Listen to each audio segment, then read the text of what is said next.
Did Arizona just solve the housing crisis? What do you mean by that? I stayed in one of these newly approved additional dwelling units on a recent vacation, and as someone who lived in China, I can't help but to compare this to the way housing works there. In this video, I'll take you inside my Airbnb stay in a historic Phoenix neighborhood while exploring how ADUs, aka casitas, could be the future of affordable housing in the US and how they compare to small space living in China.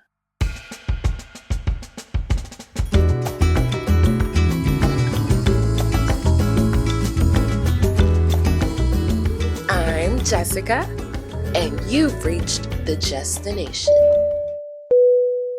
During my trip to Arizona, I stayed in this Phoenix Casita, one of the city's new backyard homes built under a law designed to ease the U.S. housing crisis. Paving the way for more housing in Arizona. There's a new statewide law that allows casitas to be built on single-family lots in cities with more than 75,000 people. Housing prices in the U.S. have skyrocketed, and Phoenix is no exception, especially now that it is the country's fifth largest city. With limited space and increasing demand, the city needed a solution. Many people from Los Angeles are becoming transplants here. And after the horrific wildfire destruction, I can see many more people relocating from LA to Arizona. After all, the cost of living is much lower than it is in California. Let's take a tour, talk about the pros and cons, and see if casitas could be the answer to America's housing shortage. Oh, this is it. I recognize this picture.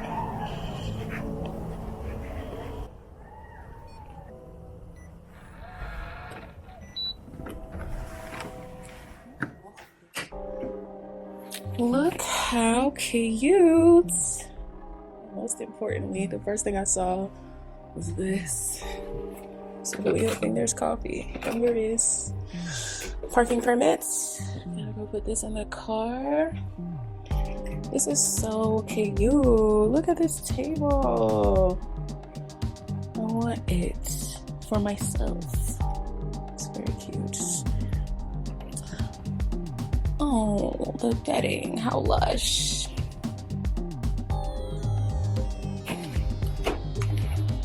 Oh, yes. Yes, wooden shower floor, making it feel like a spa. And a pocket door. We love a pocket door. Good thing I'm the only one here because my nails are too long. Oh, wait, pop that out. There you go.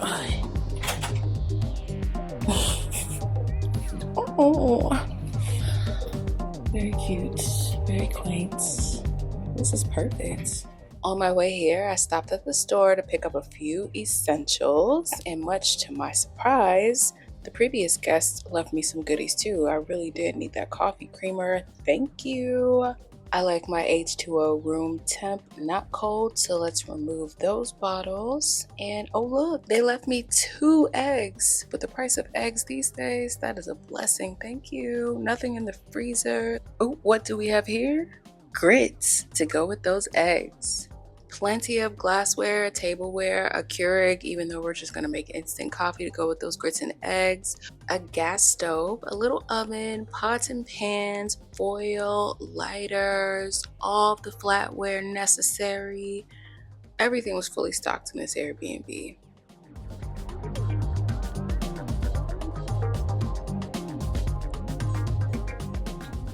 I wonder how much this would cost to live here full time. Why wonder when we can look it up?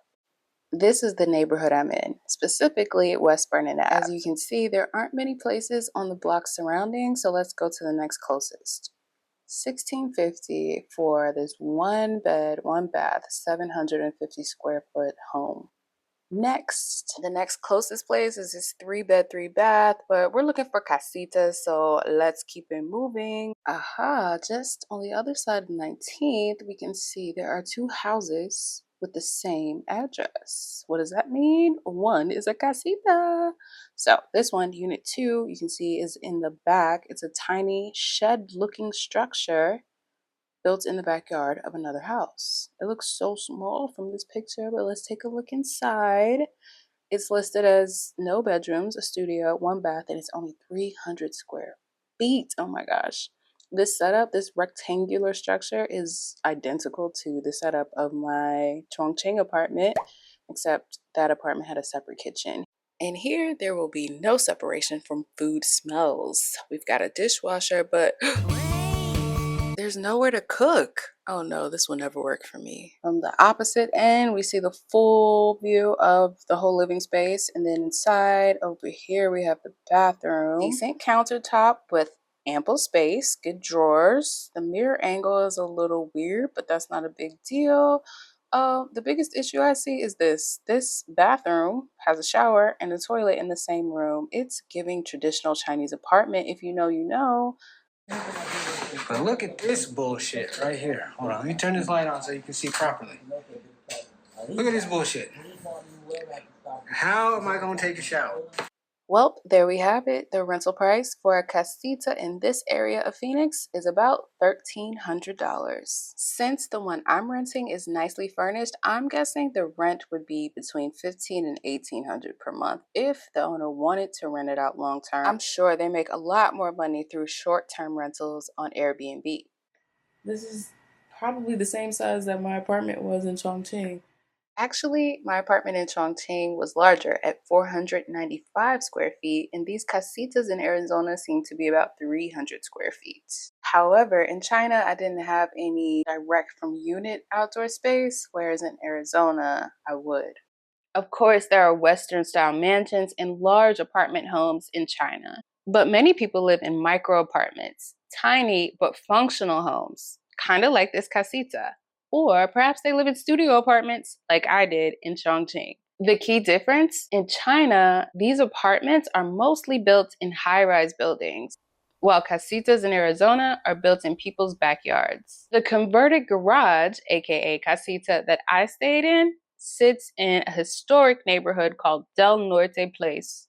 It's one of the oldest neighborhoods in Phoenix, with homes dating back to the 1920s. In fact, the main house at the property I stayed was built in 1920, and the owner has taken great pride in restoring it.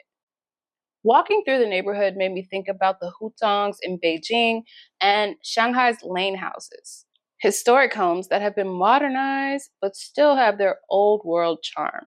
Many neighborhoods in the US are filled with cookie cutter houses. Every house looks identical to the next. I love seeing neighborhoods like this where every house is unique.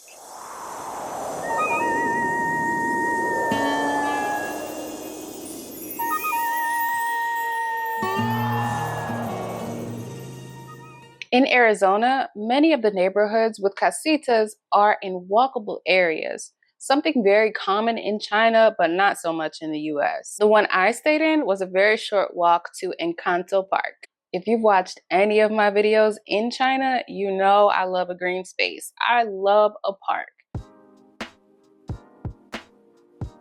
Walking through Encanto Park reminded me so much of my time in China. Everyone's just outside with their families, riding bikes, laying in the grass, dancing, taking photos, having a great time, just enjoying nature. Even in places that seem like they're just a concrete jungle, there are often parks or green space built directly inside of an apartment complex. That's not something common in the US. At most, there might be a rooftop with some fake grass on it. These additional units can help extended family members live closer or provide additional income for homeowners by renting them out long or short term. Casitas help by creating more housing on existing land. They can't be larger than 1,000 square feet for most properties and less than 15 feet tall. They can include full kitchens and bathrooms and be used as rental units. China takes a different approach by building vertically. In cities like Shenzhen, entire micro apartment towers have been built to house workers efficiently. Whereas in Arizona, they keep things low-rise, which preserves the stunning landscapes. As climate change becomes more of an issue and more places become completely inhabitable, Do you think the US should start to follow China's model and build high rises in suburban areas, or do backyard casitas make more sense? Drop a comment and let me know. I kind of think they should, but let's not call it China's model. They don't like that. Staying in this tiny house reminded me of how much I loved my Chongqing apartment. Welcome to Longhu Shui Jingxingzuo. In English, that means crystal constellation, but I like to call it my Chongqing mansion. Living in a home where every square foot is utilized for maximum efficiency makes you appreciate each item you have and its purpose. It makes you think creatively. It made me very mindful of my level of consumerism, as I could only fit so many clothes, shoes, and bags in a tiny IKEA closet. It also provided me with the freedom to focus on the thing I care about most: traveling. With low utility bills and a low rent cost, I had more money for trips. While casitas aren't exactly like Chinese micro apartments, they serve a similar purpose: creating more affordable housing in high demand areas. Although affordable in China and affordable in the US mean two completely different things. My stay for 2 nights in this Phoenix Casita was almost an entire month's rent in my Chongqing apartment. What?